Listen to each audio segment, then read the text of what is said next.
Hey guys, welcome back to my channel. It's Lune, and I hope you're well. And if you're not, I hope you are well soon. So, welcome back. I haven't made a video in a month, over a month. I don't really know. I haven't really looked at the exact amount of time, but it's been a while. And I've finally come to a place where I'm finding energy is just about right for me to make another. So, here we are. Again, hope you're well. If you're not, hope you're well soon. And we'll just get right into the message. So this message to me, it's funny because sometimes before I make my videos, I will listen to music to try to find a song that will help spark something in me to give me inspiration. I just like doing that. I love music, and music just is a way that it helps I think I just connect to it so much that I just love using it for messages and this purpose for channeling. So what popped up in my feed of songs was a song, and it was about waiting on the world to change. And I'll link it. But essentially, this idea that you see everything that's happening in the world and you feel almost powerless to it. That's what the song was meant to convey, and what I was feeling and hearing as I was listening to it. And that is definitely a good interpretation of what is occurring in the world right now. What has occurred in the world many times, may continue to, as the nature of humans and the earth at this point in time. It seems to be going that trajectory at this moment. But here's the kicker, here's the message. Just because things appear a specific way does not mean that you have no say in how things unfold, that you have no power over anything around you in this world. You are connected with everything, and so the choices that you make and the choices that others make in tandem are what are going to affect the bigger picture, the bigger reality that we are all present in on Earth, right? So you're waiting on the world to change. Well, you don't have to wait for the world to change. You can change right now, and by doing so, again, in tandem with others who, maybe also feel a little bit powerless, by inspiring each other, by taking ownership of how you feel powerless, and collecting that energy into something productive that can lead toward making change, that's how we create the bigger, larger change together, right? It's funny, I could use this as an example. If you're thinking about like the workforce, there's something called a union, right? And the purpose of a union, essentially, at least in this context, is for people in positions that are essential to band together to make sure that they are getting the benefits that they deserve for the work that they are doing. So it's essentially to protect workers from being taken advantage of in the workplace and in their work. So if you think about it like that, there's strength in numbers coming together in order to create change, in order to fight for change, and to essentially force change. Because if there is a giant group of people putting pressure on a certain few, eventually they have to give in just because of the sheer amount of people that are going toward that, right? That's kind of how it works. So imagine there's one powerful person, but then there's a giant group of people that all come together and they say, actually, I don't like how you're handling things right now. I want change. When you come together, when you group together, you are more powerful than those people who have been brought into those positions of power, right? So you can create change. It is just a matter of recognizing the opportunities and the spaces in which you can actually band with other people to create that change. So when you are feeling powerless about what is happening around you, sure, fine, feel that. Allow yourself to to really grieve what's going on in this world, because it is really sad. It is really sad, a lot of what happens in this world. That is just the reality. And there is nothing to glaze over the pain and the suffering that people go through and may continue to go through because of the way the world is right now. But that doesn't mean that you need to always be in that pain and taking that suffering in, because when you're doing that, you're taking in the pain, but you're also not allowing yourself to alchemize it into something that's actually going to help prevent further pain down the line, or to help create transformation and change in a way where those things may not be as common as we band together. As more people recognize their power and their ability to incite and create change in the world, the better off we all are, and the more likely it's going to be that we are going to be able to move into more positive timelines and versions of reality in the world as a whole, in specific places depending on where you live, and just genuinely the world. As much as there is pain, disaster, chaos in a way that is not not always the best, it doesn't mean that all hope is lost, or that you are powerless to all of these forces.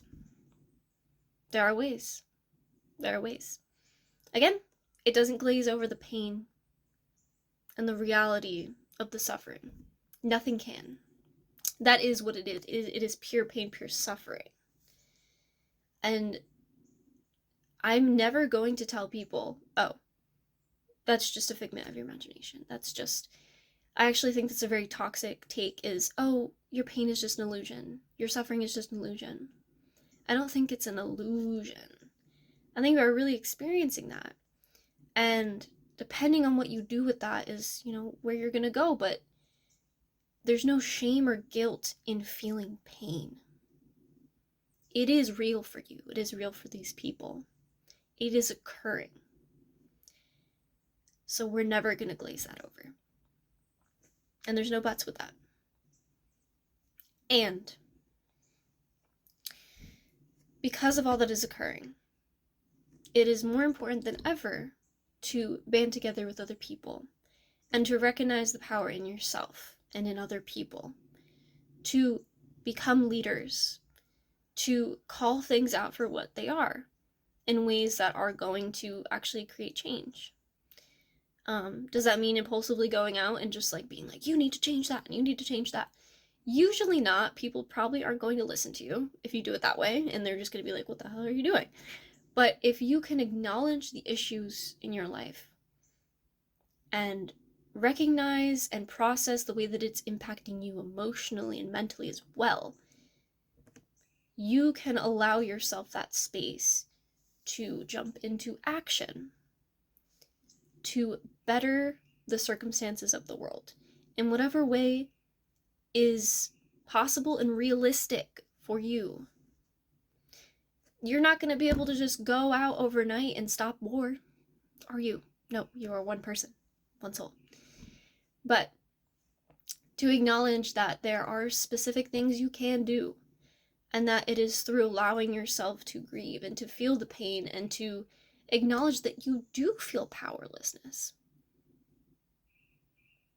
That these things are impacting you and other people around you. Just because you are not there experiencing the war, the death, the heartbreak, doesn't mean you don't feel it and see it.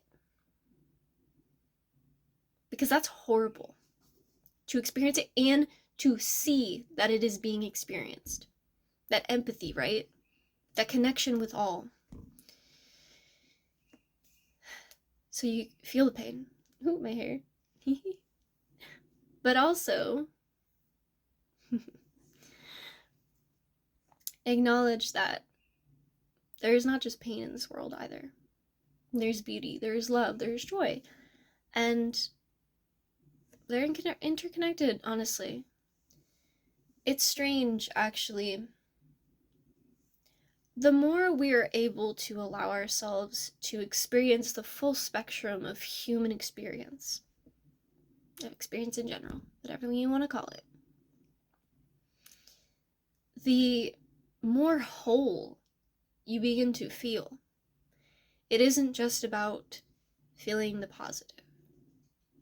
It is also about feeling the negative, acknowledging the negative, letting the negative emotion of it. We don't even have to call it negative emotion. We could just say the pain, the suffering, whatever is going on inside of you. Acknowledging that experience as valid and real, just as much as the joy and the love and the happiness and the gratitude. It is not one or the other. It is not good or bad.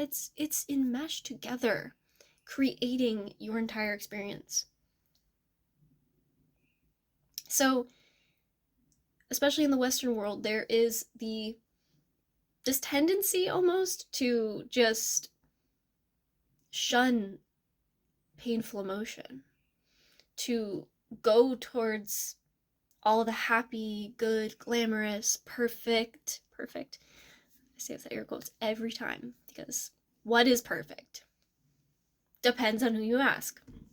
So, going towards the perfect, clean, orderly, easy, palatable things in life, and almost ignoring the messy and the raw, which is literally humanity. Humanity is raw and messy. It encompasses everything. It is not just one or the other. So when you're shunning that, you are shunning essentially half of your experience and half of the reality of the world. It's really hard to live in a world when you are shunning half of the reality of it. And it's really difficult to be able to allow space for yourself to feel and experience when you are rejecting half of it. Wow. That's really powerful. So, essentially, we're not even going to say you're being asked or this or that. We're just going to say, you may feel powerless. Feel it.